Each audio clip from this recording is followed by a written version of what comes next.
Good evening and welcome to Chicago Tonight. I'm Brandis Friedman here in our Northwest Side studio. And I'm Paris Schutz, live from Archer Heights on the city's southwest side. On the show tonight, every day, something new. Confusion reigns about what's allowed and what isn't under the latest COVID rules. Chicago and Illinois are doing so much better than most of the country in terms of coming out of this surge, and we're getting there. Chicago's top doctor on where things stand in the battle against coronavirus on the anniversary of the first confirmed COVID case in the U.S. We built the greatest political movement in the history of our country. As President Trump leaves office, factions emerge in the Republican Party. What's next for the GOP? A lot of people are dealing with grief. They're dealing with loss. A community of factory and restaurant employees. How essential workers in Archer Heights are dealing with the coronavirus pandemic. We don't want to see projects just get approved, even though the entire community is against it. Environmental impacts and inequitable distribution. A look at why some Chicagoans are fighting large distribution centers. He knows I have his back, throughout everything. And why Big Brothers Big Sisters of Metropolitan Chicago says they're on the lookout for more Black and Latinx mentors. But first, Brandis, as we mentioned, I am in Archer Heights on the city's southwest side, the latest stop in our In Your Neighborhood series for Chicago Tonight. This is a very working class community, mostly Latinx. It has struggled with a higher rate of COVID than most of the rest of the city. So we'll talk about the health and the economic impacts and the lack of access to health resources that plague this community. But first, we toss it back to you. Paris, thank you. And now to some of today's top stories. The showdown between the Chicago Teachers Union and Chicago Public Schools intensifies. Today, CPS sent a letter to teachers and staff telling them, quote, the decision by the union to remain out of schools and deny families access to in-person schools is a decision to strike. The letter goes on to say that it expects pre-kindergarten through 8th grade teachers to be in their classrooms on Monday. Yesterday, we reported that teachers will be voting into the weekend on whether to return to in-person teaching Monday, as ordered by the district, or to continue working remotely until the union and district have reached a deal. CTU has also retained the consultation of Dr. Vin Gupta from Washington State. I've been really disappointed to see a movement not only in Chicago, but across the country of essentially leveraging as a paycheck and forcing teachers and other adult staff across the country into in-person learning environments in the middle of what is an out-of-control pandemic. Meanwhile, nearly 5,000 people have been diagnosed with the coronavirus since yesterday, including 123 additional deaths. The state's total number of cases is now more than 1,086,000, and a total of 18,520 people have died. Of course, we've all been living through the coronavirus pandemic for nearly a year now, and that's meant having to adjust to different mandates. There's hope that Chicago and the suburbs will soon be at the stage where things can open up at least a bit more. Amanda Vinicky joins us now to break this all down. Amanda. Brandis, some of Illinois' coronavirus mandates are simple enough, like the executive order that everyone should wear a mask when out in public. But others are less so, like the rules that Mary Aragoni pays attention to as a founder and owner of the Vietnamese restaurant Saigon Sisters. It has been a lot of emotional challenges, every day, something new. Like today, I just talked to the Illinois Restaurant Association about this mitigation tier 2, what that mean exactly, because I wasn't sure if I can even have dine-in, up to 10 people. And, just very things like that change all the time. Tier 2 is the stage that Chicago and Cook County have been in since the start of this week. It is a looser stage than Tier 3, which the city, the suburbs, and really, frankly, the rest of Illinois had been in for nearly 2 months, since about Thanksgiving through 2 weeks after the new year. As the Restaurant Association told Saigon Sisters, in Tier 2, the answer is no. Indoor dining is not allowed. So what is? Well, some private gatherings, and again, private of up to 10 people, also movie theaters and museums, but at very limited capacity, also limited fitness classes. it was a little confusing because the state of Illinois is saying this and the city of Chicago is saying this. So people do get confused. What is Chicago saying? An interview with Chicago's Dr. Allison Arwady, view is coming up. But earlier today, the doctor signaled that Chicago could be looking at moving to that next, less strict tier soon. And that is when limited indoor dining will once again be permitted. She said that could come within a week. Yesterday, the day before, we were right at 8%. Everything's moving the right way, so I anticipate that in the next day or two, we may start to be below that mark. You've got to be below it for at least 3 days. So I don't have a magic ball. It's all about, as always, we continue to follow the metrics, and we've been making good progress. 8%, by the way, talking about Chicago's positivity rate for the coronavirus. Again, the soonest that Chicago would move to the stage of limited indoor dining would be Saturday, according to the Illinois governor's office. Now, what mitigations the various 11 regions of the state must follow is based on a few key things like hospital. And then again, that positivity rate, which is the rate of people who test positive for COVID. If you are still a bit muddled, well, that is understandable. You've got tiers, regions, phases. What all does this mean when it comes to metrics? The easiest way may be to think of it like this.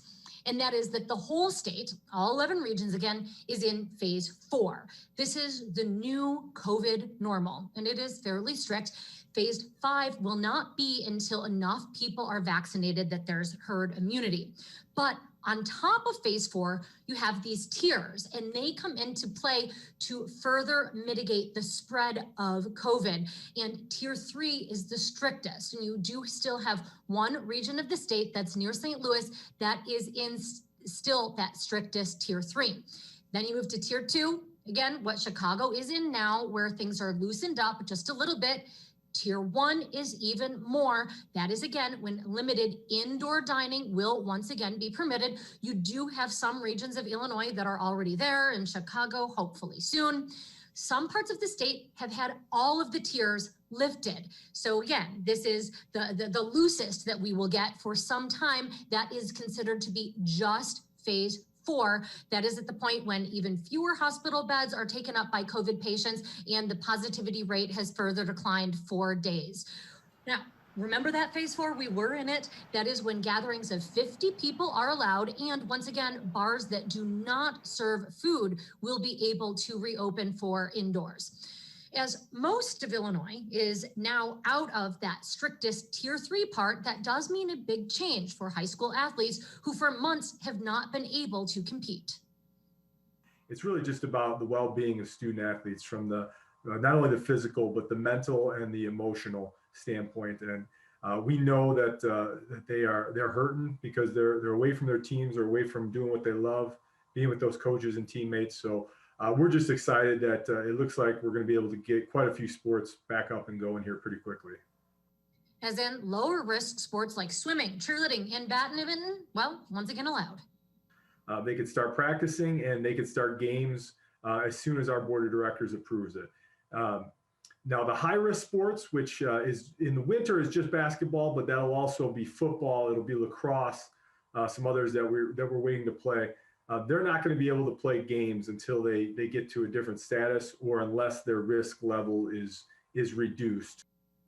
The IHSA is asking Governor Pritzker and the State Department of Public Health to do just that, reduce the risk level for basketball so that high school athletes would be able to play that sport. Of course, you have much of the sports calendar for high school really goofed up because of all of this. Next week, the IHSA board is going to meet, and some big decisions are likely to be made at that meeting, like whether it is going to cut any of those lower and moderate risk sports seasons short in an effort to squeeze in sports like basketball and football this school year, or whether that because of COVID, it doesn't seem like that's ever going to be something in the near future that will happen in Illinois. And so maybe they will instead shift volleyball to a winter sport in the hope that basketball will be permitted later. Lots of decisions up in the air. We do have a briefing expected tomorrow from Governor J.B. Pritzker, but he really is expected to focus mostly on the coronavirus vaccine. The hope, by the way, Brandis, and this is, I think, good news for folks, is that as Illinois is moving out again of that strictest tier 3 of phase 4, that we are going to be hopefully done with those strictest mitigations now that we do have a vaccine. But that is still dependent, experts say, on people practicing precautions, wearing masks, all of that. And also there is still the fear that, God forbid, that more contagious strain of coronavirus could be a backtrack. So hoping not. Back to you. Amanda, thank you. 1 year ago today, the Centers for Disease Control and Prevention confirmed the first case of COVID-19 in the United States. The patient, a resident of Washington State, had recently returned from Wuhan, China, where an outbreak of pneumonia caused by a novel coronavirus was causing concern.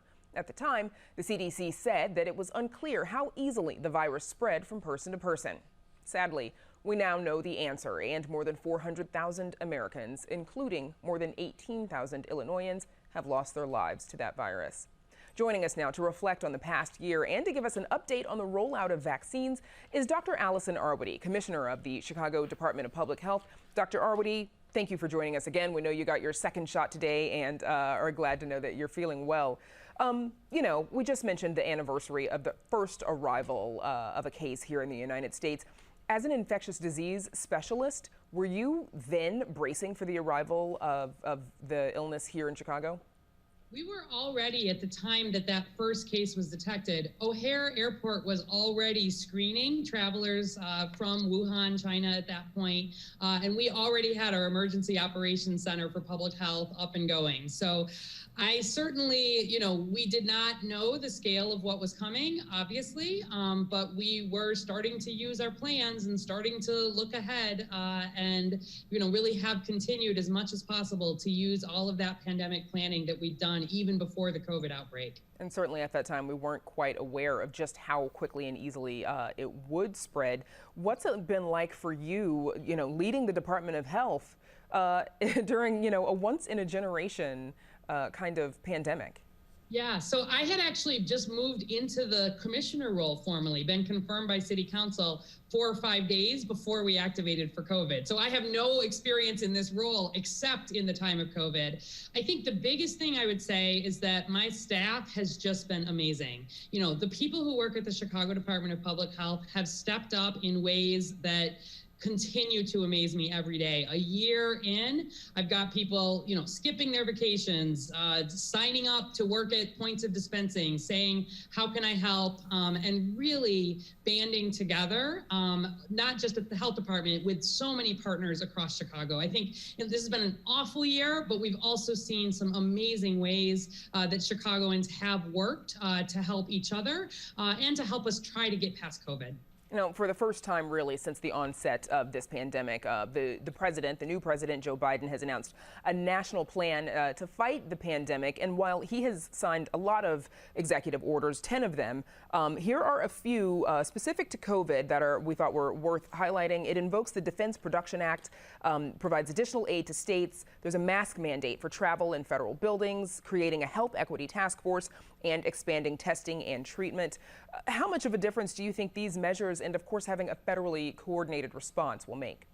I think it's going to make a huge difference. Honestly, even something like, you know, using all the resources to make sure we can make as much vaccine as possible. I think that is just a critical step here. We are ready in Chicago to vaccinate with as much vaccine as we can receive. We're not getting enough just yet, but the fact that I think this president is standing up and has done it in collaboration with state and local health departments to say, what do you need? How can we fit in? Where have you not had enough?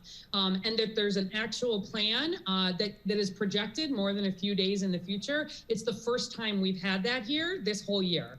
So I am feeling optimistic. There's a long way to go, but it is going to help, I think, to have hopefully an effort that is not politically motivated, but is motivated by the science that we know and is working to bring resources. We've got this amazing vaccine, but we've not had the resources to really build build up all of the ways to get it into arms. We've done a good job here in Chicago, but we'll be able to do an even better job when we get more funding. We'll be able to open more sites. We'll be able to do more outreach. We have all kinds of plans for that, and very excited to see public health take that central role for the administration, because, you know, getting past last year means being serious this year. And I do think this administration is going to do that well.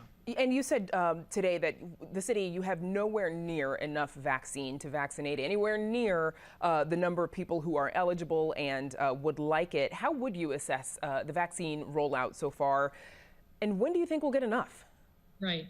So we are, just to point on that, we are getting 34,000 doses, first doses of vaccine next week here in Chicago. That's the same amount we got last week. It's approximately the same amount we've gotten the week before. And the incoming administration has let us know that, unfortunately, that's the amount they expect that we will get for at least the next 3 weeks, probably. 34,000 doses is how much we're getting. There are 362,000 Chicagoans over the age of 65, another approximately 300,000 Chicagoans in these frontline essential work groups like education, not to mention the people still in congregate settings, our homeless shelters, et cetera. And so we're getting enough vaccine to vaccinate maybe 5% of the people who are going to be excited to get that vaccine. And although our structures are great here, we've got more than 400 places across the city that can administer vaccine, and most of that is going through healthcare providers. I do want to just urge that there's going to need to be patience here. And I am confident that that vaccine is going to increase. We are ready here in Chicago for as much as the federal government is able to push us. And I do think we're going to be able to ramp this up quickly. We also know that there's a more infectious variant of this virus that's going around. And Dr. Ezike, the State Department of Public Health Commissioner, has said that could probably be the predominant virus that we're facing around March. How much more challenging does that make mitigating the spread of this when we're introducing something new while also trying to vaccinate? Yeah, so the good news is we have the ability to direct our vaccine in Chicago to the places it is most needed to get our case numbers down. When you get case numbers down, you give less opportunity for spread, you give less opportunity for variants to emerge, and you get everybody past COVID faster, even if they're not yet able to get the vaccine. And so I agree that we are likely to see these variants replace the less infectious kinds. That's how viruses work. But the good news is that at this point, all of the variants, the vaccine still works to get them. They're not making people sicker. It means that we need to be, even as we have good news and we're starting to reopen and things are looking good, we cannot let down our guard on the masking, the social distancing, the hand washing, the things that we all know work. And we are absolutely committed to getting that vaccine out and get coverage in a targeted and focused a way that makes our risk here in Chicago against that variant and any variant that may come as low as possible, as quickly as possible. Okay, always on the job. Our thanks to Dr. Allison Arwady for joining us as always. Thank you. As the city's COVID rate starts to recede from its latest peak, there are some communities where the disease hasn't really relented since the very beginning. A lot of them are clustered on the city's southwest side. As part of our Chicago Tonight in Your Neighborhood series, Paris Schutz and producer Marissa Nelson spent the day reporting in the Archer Heights community. It's a mix of residential and industrial and sits in the shadows of Midway Airport. Paris joins us now from Curie High School on Pulaski and 47th. Paris. Hey, Brandis. Yeah, this community is about 77% Latinx, so it follows the trend in other similar communities of having a much higher rate of COVID-19 than other parts of Chicago. In all, this zip code has seen more than 11,000 positive cases, and the test positivity rate here was 18% yesterday. Today, it's 13%. So regularly higher than the city average. And like so many other communities on the southwest side, it's working class, trades workers, day laborers, a high population of undocumented immigrants.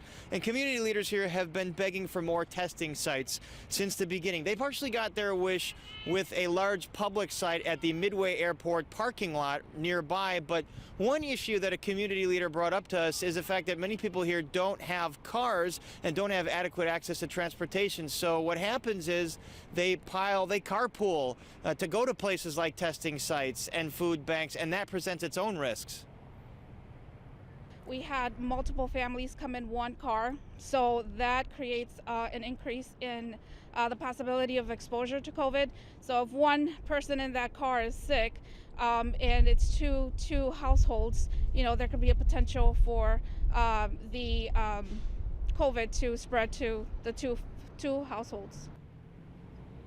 And because of the lack of health care services around here, residents say they have not seen evidence of the vaccine really spreading in this neighborhood. And the data shows across the city that areas closer to downtown and north side have seen a disproportionate share of the vaccine at this very early stage. Now, another under-resourced issue here is mental health access. And of course, mental health issues have only worsened with the pandemic and the shutdown. There's a local organization here called No Somos Locos. They have aimed to step in to provide services for folks that have lost loved ones or lost jobs.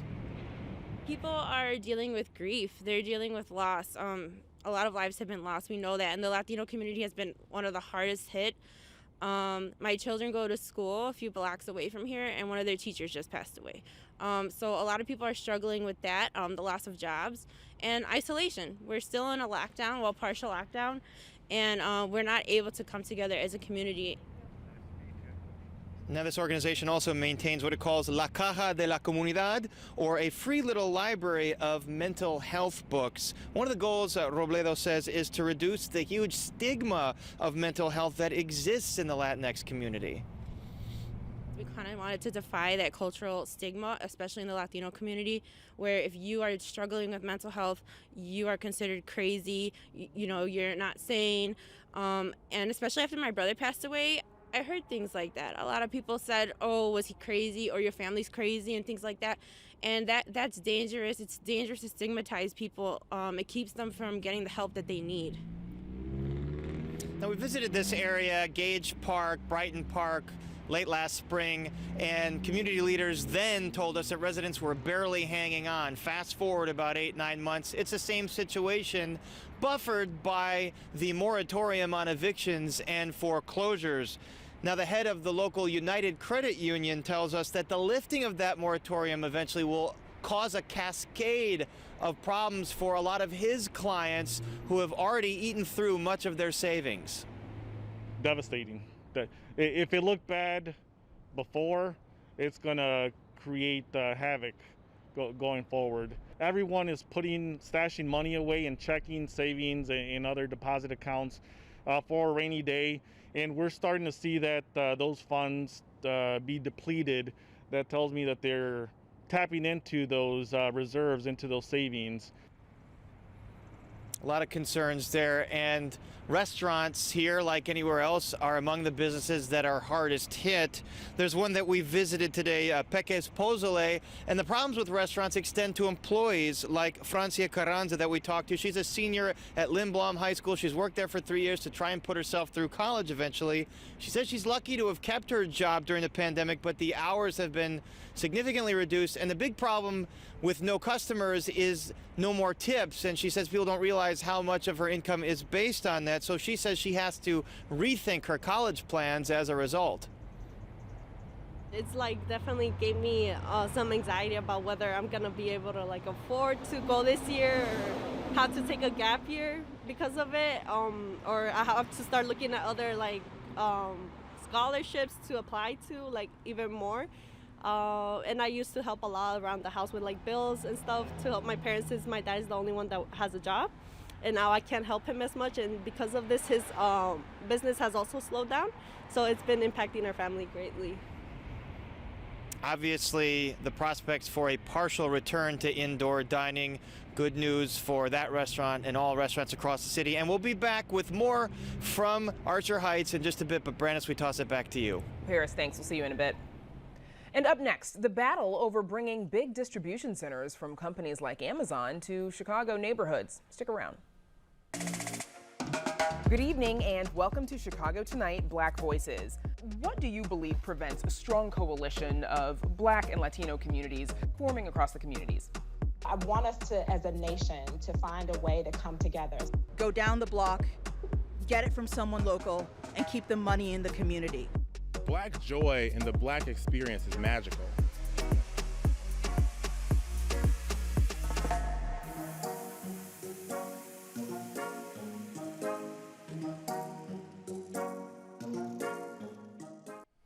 And there's much more ahead on the program, including what some of Illinois' Republicans think about the future of the GOP.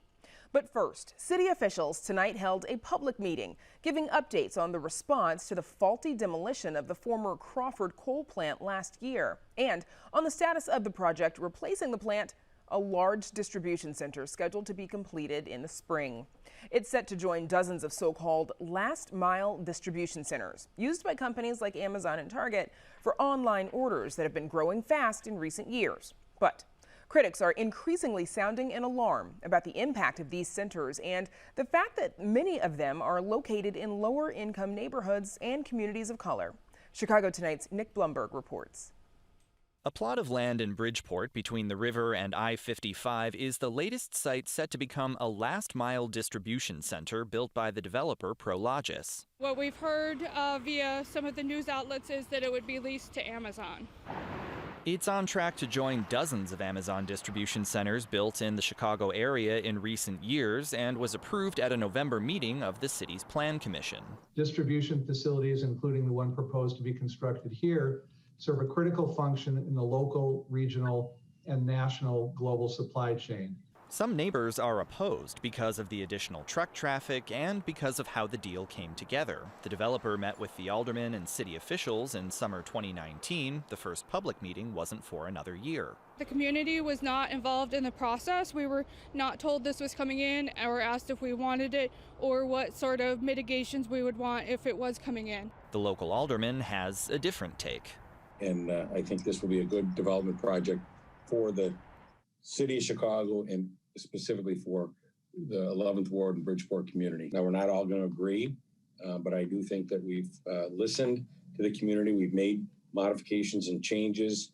Changes include infrastructure improvements, landscaping on the side of the lot adjacent to homes, and a public river walk. And the developer says the goal is for all the vehicles on the site to be electric. But it's not just air pollution issues. Neighbors are also concerned about more truck traffic on this already busy stretch of Halsted, putting more semis potentially in conflict with cyclists using the Halsted bike lane and pedestrians coming to and from the nearby CTA station.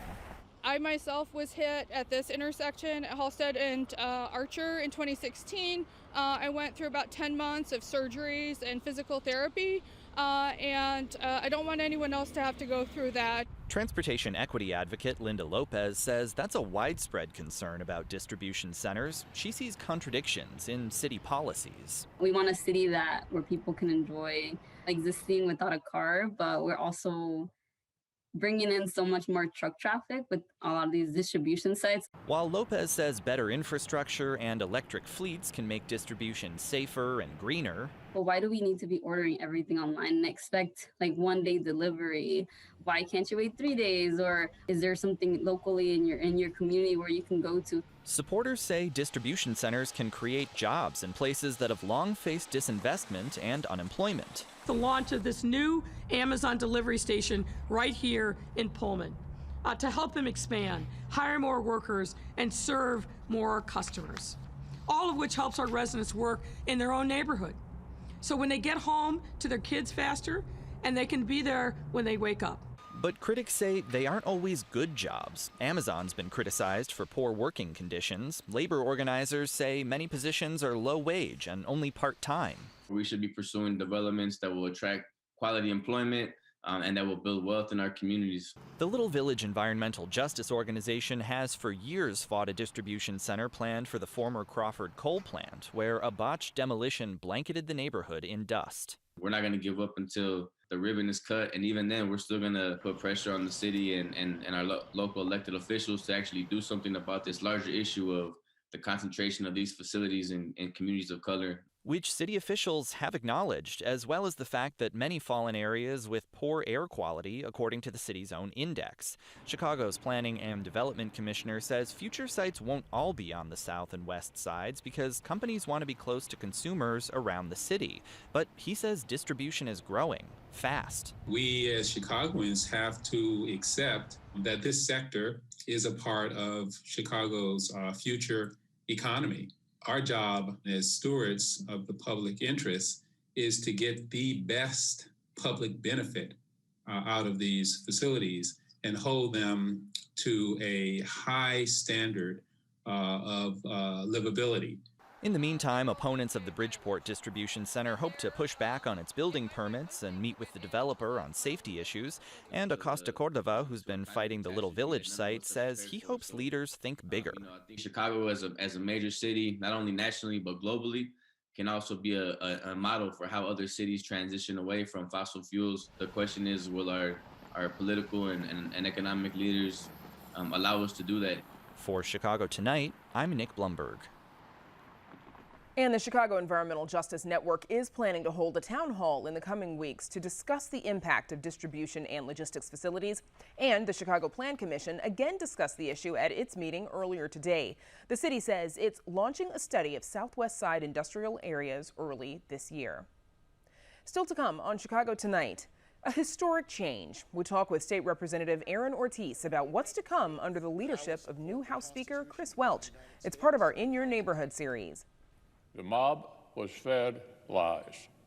They were provoked by the president. What's in store for the future of the Republican Party? And how the mentors in the Big Brothers Big Sisters Chicago program are keeping their connections with kids alive through the pandemic.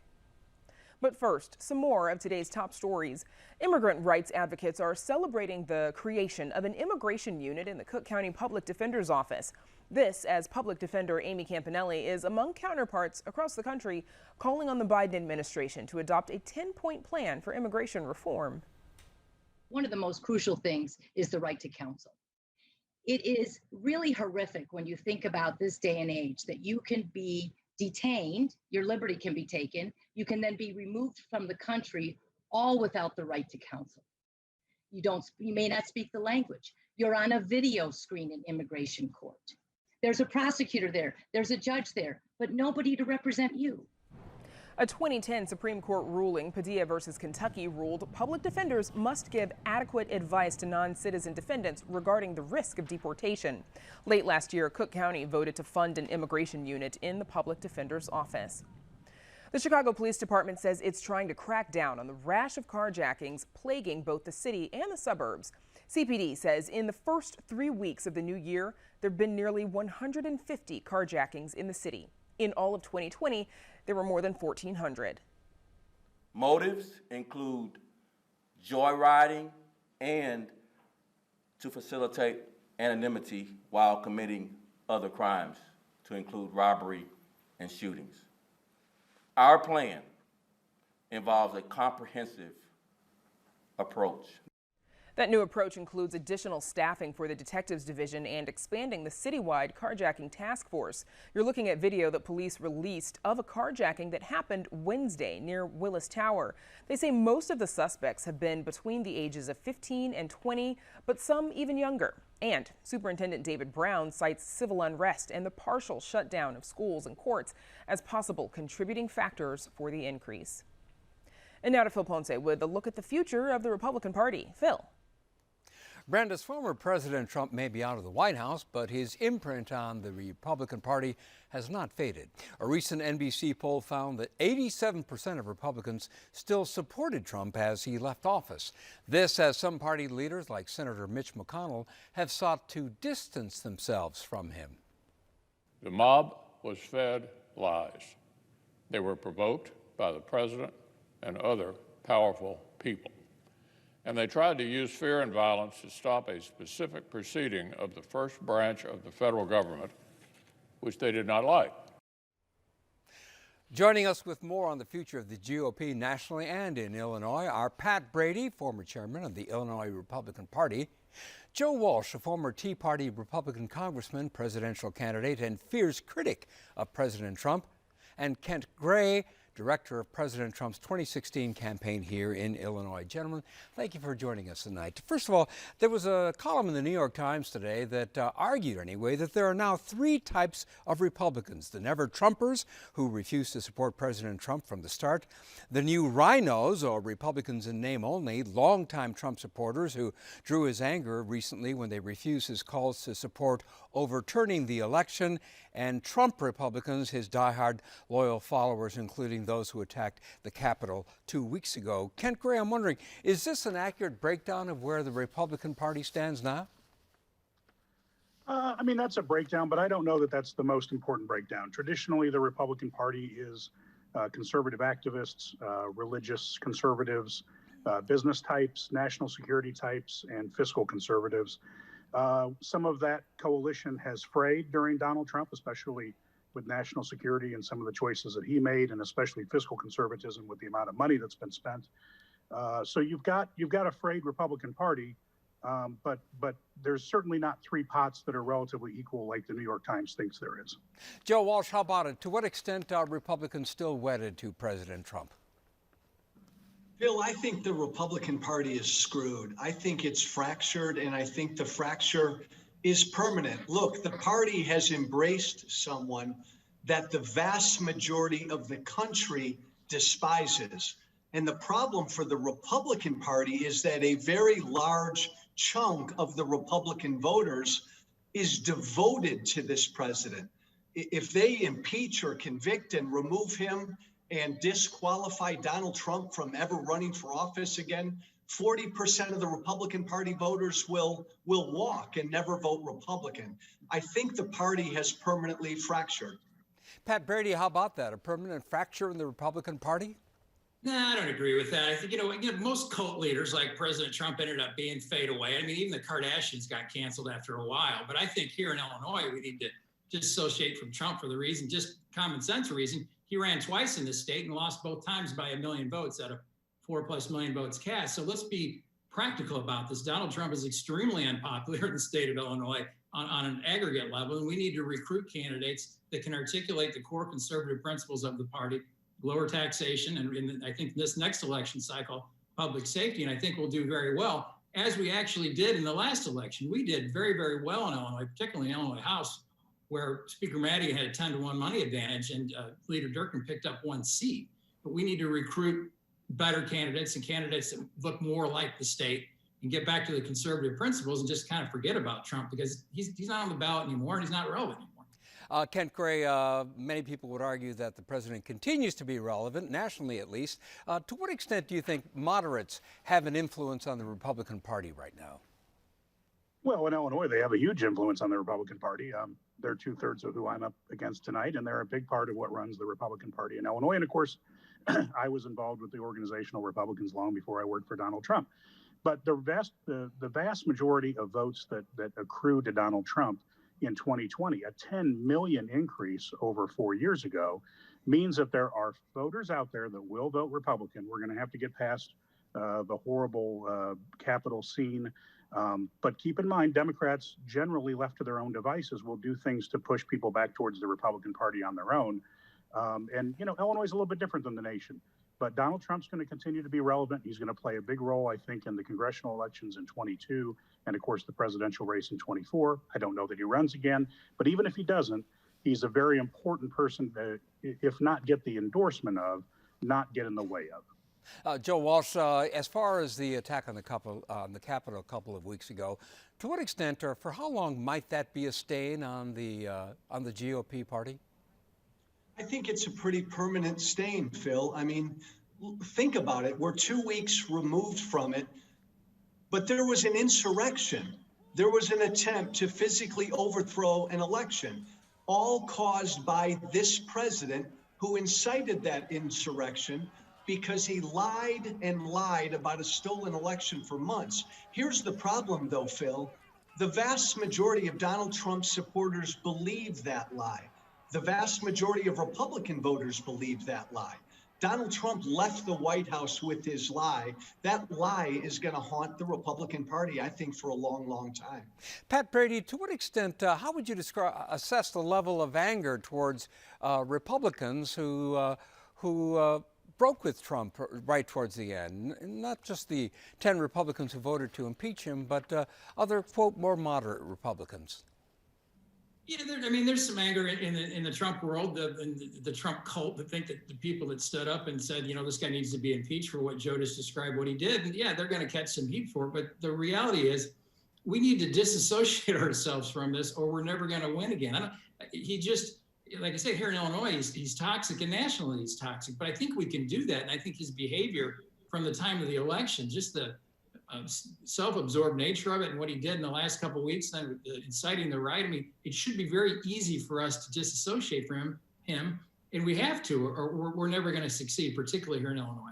Ken Cray, there's been talk, as you know, of President Trump forming his own political party. Do you see that as something that's possible or conceivable?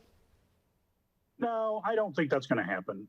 You know, Donald Trump, God love him, but he never figured out that politics was a game of addition and didn't involve subtraction. And he fought too many fights with too many people over too much time. But the Republican Party is you know, we're down a little bit, just like we were after Obama was inaugurated. We'll be back. We have a good message to talk about. And we have a lot of people who I think will be receptive to that message, as long as Donald Trump isn't sitting around, you know, causing mischief in the party, which he may very well do. Don't get me wrong. He has that ability. But I do think that moving forward, we have a lot of opportunities. Some of the states that we lost this time were by very narrow margins, basically because of Trump's unpopularity, especially Arizona, because of former McCain staffers probably made up that whole difference. So that's kind of what we're looking at. And I think there's a definite way to move forward and be very successful, definitely in Illinois and certainly nationally. Pat Brady, let's get back to one of the points you were making about the state of the Republican Party in Illinois. Again, you were arguing that things are not as bad as people might think. A little bit more about that. Well, look at the successes that the Illinois House Republicans had in the last election cycle. Again, Speaker Madigan had 10-to-1 money advantage. And before the election, they were talking about a blue wave and they were going to pick up 8 or 9 seats, and they didn't. They actually, Republicans had a net gain of 1.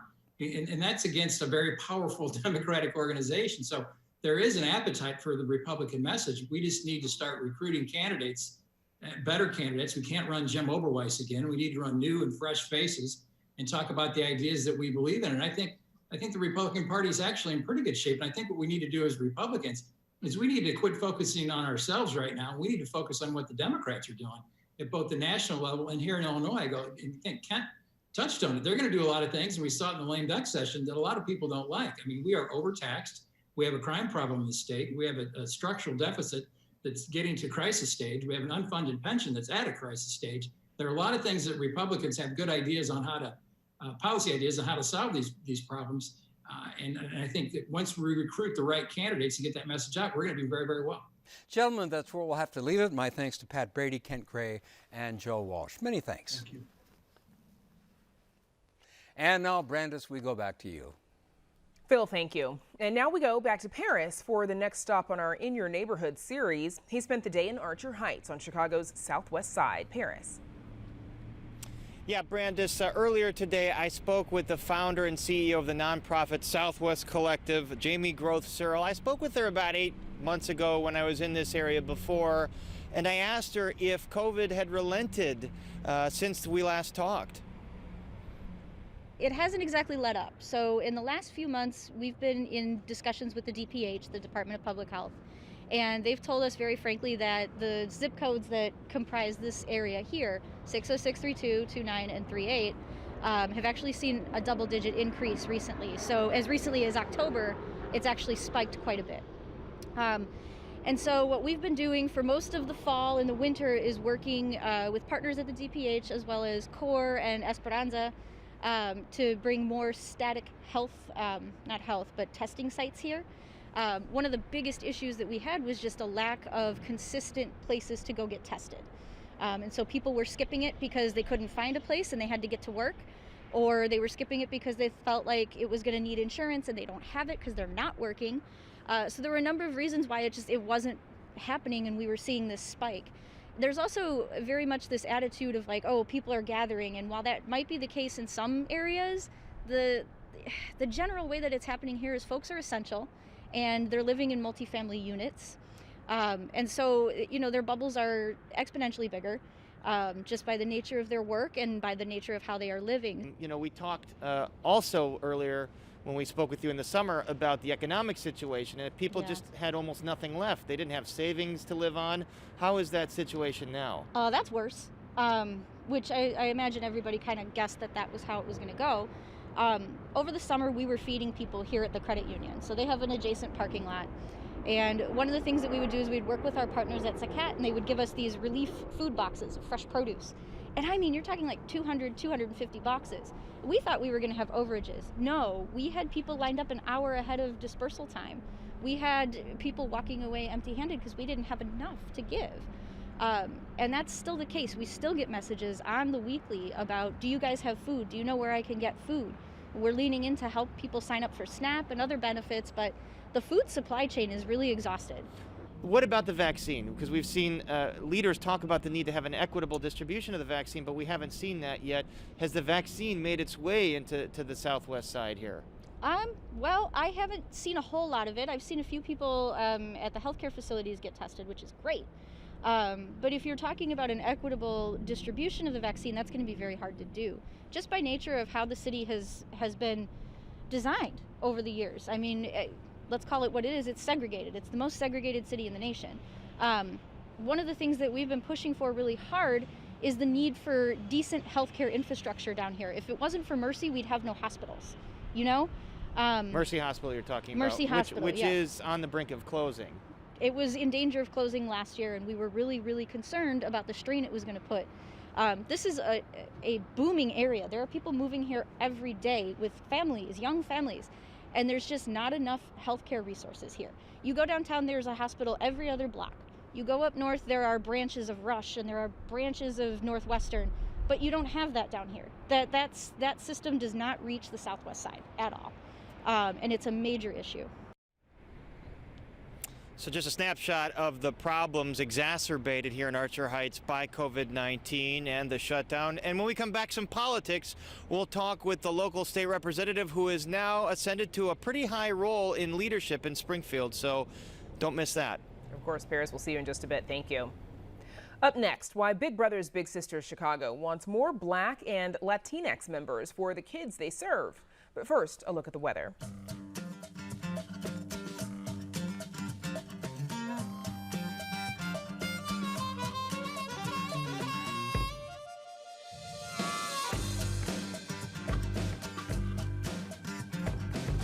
The Big Brothers Big Sisters mentoring organization has been in Chicago for more than 50 years. Over those 5 decades, they say the need for adult volunteer mentors, what they call bigs, has only grown. They're especially looking for more bigs from the Black and Latino communities to make cultural connections that help kids achieve their full potential. WTTW News Director and host of Chicago Tonight Latino Voices, Hugo Balta, has the story. Omari Rashid and Jordan Bond are not related, but they are brothers. Everything you can play on the Xbox X. Bond and Rashid were matched by Big Brothers Big Sisters Chicago 8 years ago, when Rashid was in 5th grade. From the jump, he was really great-mannered guy, you know, confident, great personality, smart, and willing to work hard. So he was awesome from the beginning. Through the years, Rashid and Bond say they've done just about all the big and little things brothers do together. I remember like one of our first outings was at the Museum of Science and Industry. We did an 8K. It was either 10K or 8K. The hardest run of my life. Sledding was probably one of my favorite outings too. Definitely basketball. I mean, that's like the easiest. We've played a lot of different places. CEO of Big Brothers Big Sisters Chicago, Jeremy Foster, says that his organization is on the lookout for more Black men and women to be bigs. Even though a good big brother is a good big brother, we understand how important it is to see somebody who looks like you in everyday life. You know, having success, maybe growing up in a similar environment that you grew up in. Foster says they're also hoping to recruit more Spanish-speaking bigs to better serve Chicago's Latino kids. We're recruiting more children from Latino backgrounds, Latinx families. And because we have that, even though we do have staff that are bilingual, it's important, just like with African American children, that we have representation within our Latino communities. What is something from 2020 that you think you want to keep doing? Big sister Denise Gonzalez and little sister Itzel Rivera were matched through a site-based program in which bigs and littles meet in groups. Every 2 weeks, Itzel, along with her classmates, were coming to the TMS offices, and we were hosting our sessions there. We definitely hit it off well, and so we were lucky in that way. And then we've just, made an effort to keep it going during the pandemic. We're still talking the same amount. Nothing really has changed other than being on Zoom. We both love putting things together or, redecorating our rooms. We love animals. We always talk about our animals or kind of what animals we would like to have if we, lived on a farm or had a bigger house. I'm able to connect with someone and not just my age, but older and see their different perspectives and actually take in so much more than I would be able to see from my side of my view of the world. At 12 years old, Itzel Rivera has a few years to go before she's aged out of the program. But Amari Rashid is not so little anymore. He just turned 18 and is preparing to head off to college in the fall. Jordan was one of my recommenders, my recommendation letter. I applied to 7 colleges. I got into all 7. My top 3 is just all 7. Just got into all 7. I'm gonna contact them when I go to college, and I think it's gonna be the same. Agreed. I mean, this guy's family, so no matter the distance, no matter the time, family's family, and so he knows I have his back, throughout everything. For Chicago Tonight, I'm Hugo Balta. And you can find more information about Big Brothers Big Sisters at our website, and we'll spend more time with those bigs and littles on our weekend shows in the weeks ahead. And now we go back to Paris, who's in Chicago's Archer Heights community as part of our In Your Neighborhood series. Paris. Yeah, Brandon, it's a little earlier today we spoke with the local state representative here, Aaron Ortiz, and the news came out today that he is part of the leadership team of the new State House Speaker, Chris Welch. So I began by asking Representative Ortiz what kind of changes would be ushered in after so many years of the reign of Mike Madigan. I applaud Speaker Welch for wanting to add a lot more diversity to his leadership, and one of those first things that he already did is he extended leadership opportunities by creating caucus whip positions in which newer members or just diverse set of members are given an opportunity to learn from leaders in membership, and I am lucky enough and honored to be one of those caucus whips for leadership. So will this be less of a top-down approach than under the last speaker, Speaker Madigan? It was really, if he decided legislation went, it went. If he didn't want it to go, it didn't go. Will this be different?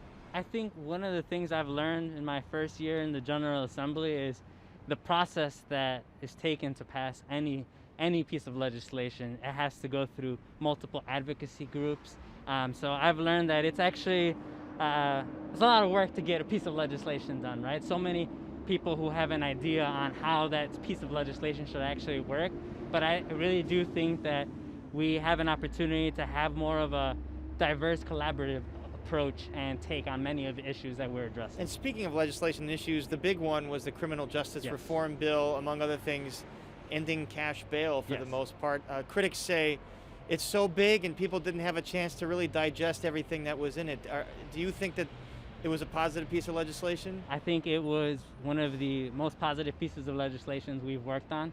I think that this is a big legislative agenda in which many pieces of those have been worked on for many, many years. And fortunately, the Black Caucus had enough votes to be able to actually push this through. I think it's a historic moment. I think it was a right moment. The Black Caucus could have tried doing this in July and June, but they worked with their Democratic caucus members to wait till after the elections, and I think that speaks volumes of them. And not only that, I also want to just address there's a lot of misinformation out there.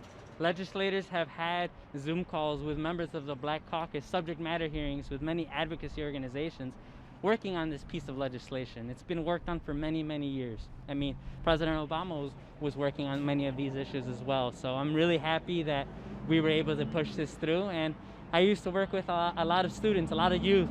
I think of the youth that I used to work with, in particular, the Black and brown youth that I worked with, and how those pieces of legislation will help them.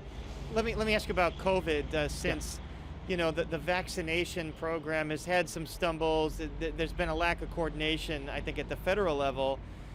We know that this community has struggled with COVID-19. How do you improve the vaccination rate and especially get it here to the southwest side? Absolutely. I think That's a great question that you bring up, and I think that one of the first things we need to acknowledge is the lack of trust that many members of our community have.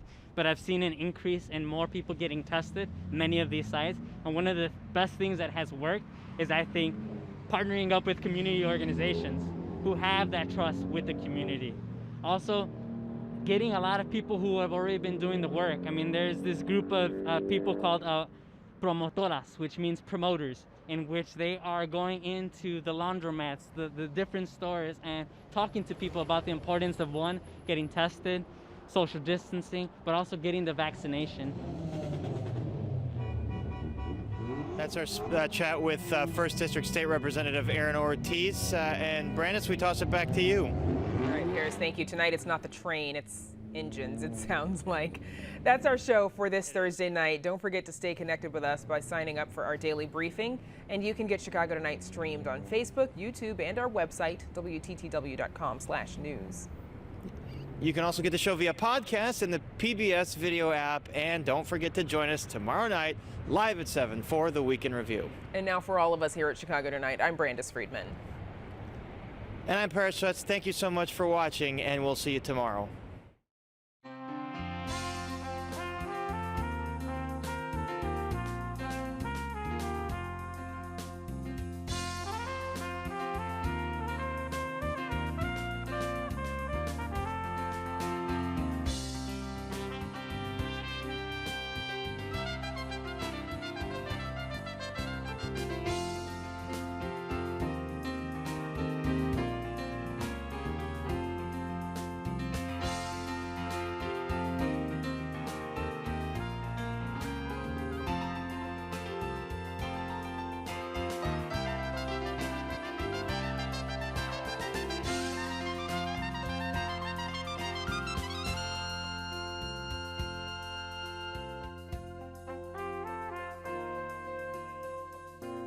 Closed captioning is made possible by Robert A. Clifford and Clifford Law Offices, a Chicago personal injury and wrongful death firm, sponsoring a free continuing legal education program for over a decade for lawyers across the state.